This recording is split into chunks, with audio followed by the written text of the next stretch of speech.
નિવેદન અને વિરોધનો વંટોળ છેલ્લા કેટલાક દિવસોથી પરસોત્તમ રૂપાલાને લઈને જે વિવાદનો મુદ્દો છે તે વધારે ને વધારે તૂલ પકડી રહ્યો છે। તેમાં આખરે કોઈ જ વિવાદ શાંત થવાનું નામ નથી લઈ રહ્યો અને તેને જ લઈને આ પરિસ્થિતિ વધારે વિકટ બની રહી છે। આપણે જણાવીએ કે હાલ તો માફી માંગ્યા બાદ પણ કોઈ જ આસાર નથી દેખાઈ રહ્યા કે આ વિવાદ શાંત થાય।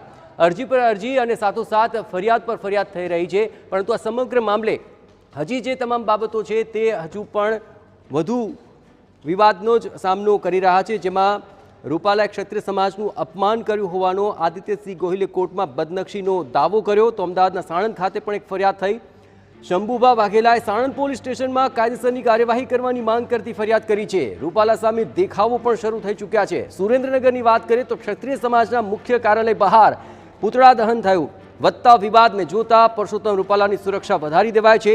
તેમના નિવાસ સ્થાને સુરક્ષા ગાર્ડ તૈનાત છે અને પોલીસ બંદોબસ્ત વધારી દેવાયો છે। બીજી તરફ ભાજપે આ મામલે ડેમેજ કંટ્રોલની કવાયત શરૂ કરી છે।